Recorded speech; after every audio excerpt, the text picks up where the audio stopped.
Com a palavra do grande expediente. Eita, se eu soubesse, eu não ia ser tão rápido aí.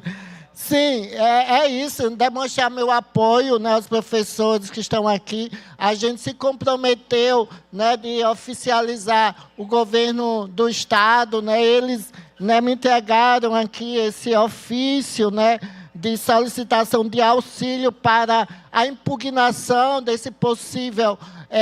edital, né, da forma que ele foi colocado. E é terrível, né, que o governo do Estado, né, divulgue aí a realização de concurso e realiza um concurso que corresponde a 6,6, né, da demanda, né, de professores no quadro do magistério estadual.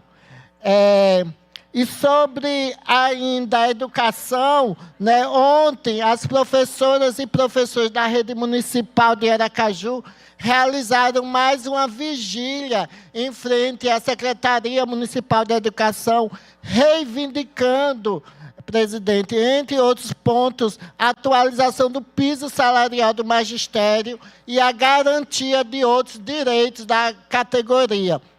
Eu não pude estar presente, né, nessa vigília, mas representantes da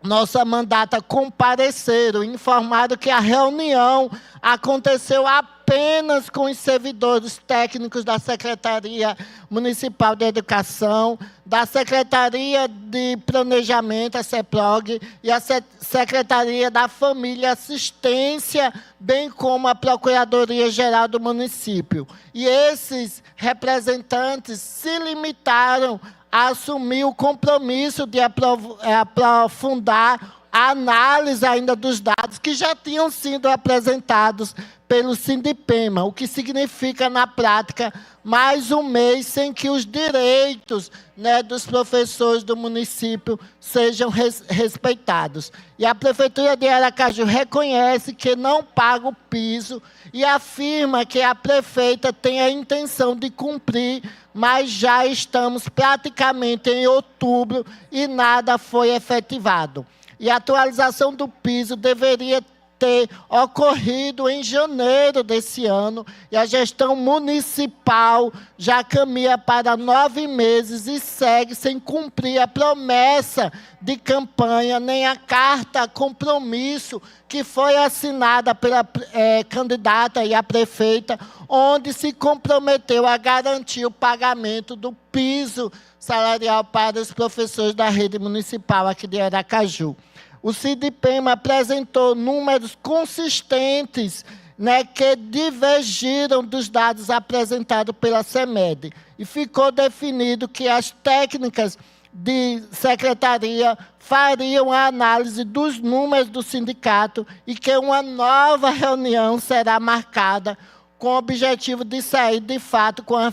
efetivação do pagamento do piso, sem a perda dos direitos, né, dos professores e das professoras. E, dessa vez, né, com a presença de quem ordena as despesas da gestão municipal, que é a prefeita e os secretários, não apenas seus representantes. Né? Espero, né, que na próxima reunião tenha uma decisão, porque como Estado, como município, né, tanto o governador e a prefeita acaba colocando, né, os técnicos para dialogar, e isso acaba não surtindo um comprometimento real e não dá uma resposta às reivindicações da categoria. Né? Espero também, em relação ao concurso, né, da Prefeitura de Aracaju, né, que a Prefeitura também chame o cadastro reserva, né, que é uma reivindicação aí de alguns aprovados e aprovados no concurso do município do Estado de Sergipe, como, né, no caso do município de Aracaju, teve vaga, né, para o ensino de religião, mas só que as vagas foram muito poucas em relação à demanda, né, do próprio município. Então, espero que essa situação seja resolvida. A outra questão que eu vou falar aqui, senhor presidente, é sobre a minha participação ontem, né, no seminário do Ministério Público de Sergipe, né, que é o Seminário de Direitos das Vítimas de Crimes e Atos Infracionais Violentos, que foi realizado no auditório do Ministério Público de Sergipe. E tive a oportunidade de assistir, né, a palestra da doutora Ana Tereza Giacomi, que é promotora de justiça lá de Minas Gerais, que trouxe reflexões fundamentais sobre o atendimento às vítimas. Também a exposição de Jean Von, que é um psicólogo que Jean Von, né, que enfatizou a necessidade de um olhar mais atento, cuidadoso e acolhedor por parte dos profissionais que atuam na rede de atendimento às vítimas de violência. E ontem, né, eu tive o prazer e a honra de conhecer Mirtes Renata, que é mãe do menino Miguel Otávio, de 5 anos, que perdeu a vida ao cair do 9º andar de um prédio lá em Recife. Em sua fala extremamente potente, ela denunciou racismo estrutural e a negligência do Estado quando as vítimas têm cor e pertencem às classes populares, né? E registro ainda os parabéns ao doutor Rogério Ferreira, né, que é promotor de justiça do Ministério Público de Sergipe e diretor da COAVIT, né, que mediou a mesa, trazendo também dados relevantes sobre atendimentos realizados em Sergipe. Bom, senhor presidente, também irei falar sobre o caso, né, que eu já denunciei, que teve grande repercussão, que tem a ver com a educação, né, foi o que a gente, né, muita gente, né, de Sergipe inteiro, até nacionalmente, porque teve repercussão, né, com a indignação também, né, dos professores, né, e das pessoas que estavam presentes, né, numa visita ao Memorial de Sergipe Gilberto Uchoa, no último dia 25 de setembro, para a programação da 19ª Primavera de Museus, né? Professores e estudantes, né, foram surpreendidos, principalmente os professores e alunos da Escola Estadual Acrísio Cruz, com um discurso negacionista, racista, sexista e etarista,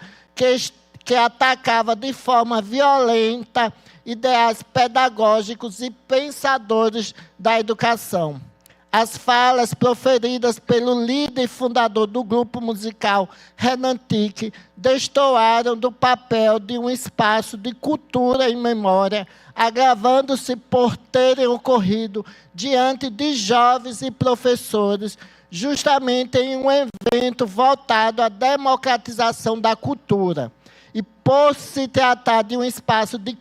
concessão, né, pública e que recebe financiamento público, nossa mandata oficiou a direção do memorial para entender quais medidas serão tomadas, se houve acolhimento aos professores após o episódio e para sugerir ações de valorização da educação e de enfrentamento ao racismo, à misoginia e ao etarismo. E é fundamental, presidente, que a instituição reafirme seu compromisso com valores democráticos e científicos opostos ao que foi propagado naquele momento lamentável.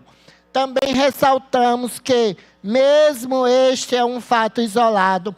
a maioria dos artistas e fazedores de cultura do Estado é comprometida com pautas essenciais, sendo aliados na luta contra preconceitos e parceiros também na formação da juventude. E é imprescindível que as instituições, ao promoverem seus eventos, tenham responsabilidades de curadoria e valorizem aqueles e aquelas que contribuem para a construção de uma sociedade justa e livre de preconceitos. Então, toda a minha solidariedade aos professores e professoras, né, todos que estão indignados, denunciando, né, o que aconteceu e que essa situação não se repita. E eu, como mestre da educação, que acredita numa educação que seja transformadora, libertadora, que tragam questões sociais para que os alunos não só aprendam conteúdos programáticos, mas também saiam, né, da escola, né, sabendo respeitar a diversidade. E de forma perversa ele distorcer, né, e ainda perseguir professores e ainda deslegitimar a maior referência da educação, né, que é o nosso patrono da educação, Paulo Freire. Isso é inadmissível, vindo, né, de um grupo que tem a ver a cultura, né, que traz a cultura como uma forma, né, também importante de resistência, trazer esse debate, né, de uma forma tão inadmissível, né, porque nesses espaços, principalmente quando envolve adolescentes, a gente tem de prezar, né, pela quebra de preconceitos, né, valorização da ciência e não com discurso negacionista. E, por fim, senhor presidente, a mídia sergipana está divulgando, né,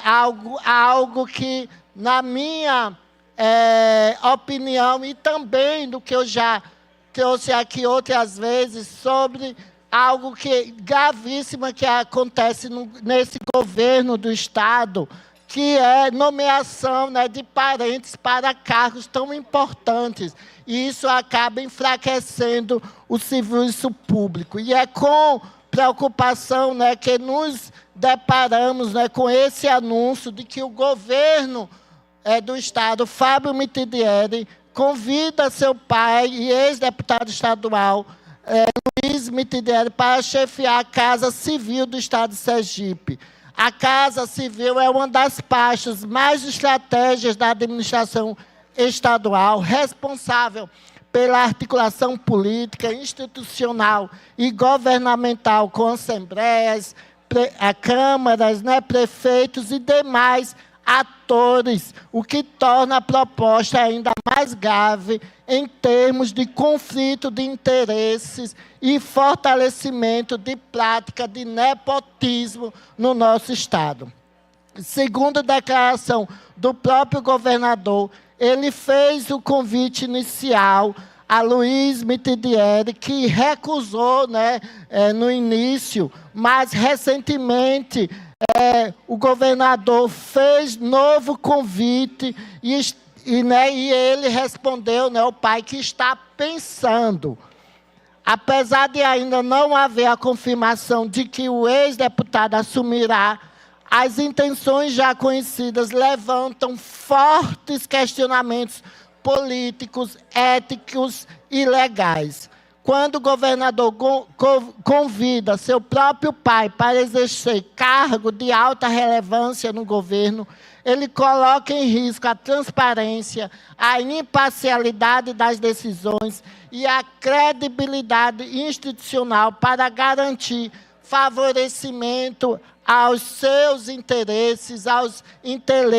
interesses familiares. Lembrando que Mitidieri já tem no cargo, né, tanto a sua esposa, né, Érica Mitidieri, como secretária, né, do Estado de Assistência Social, Inclusão e Cidadania, e o seu primo, né, Cláudio Mitidieri, como secretário de saúde aqui do Estado de Sergipe, né, cargos importantes, a gente sabe, né, principalmente nas prefeituras, no Estado já é comumente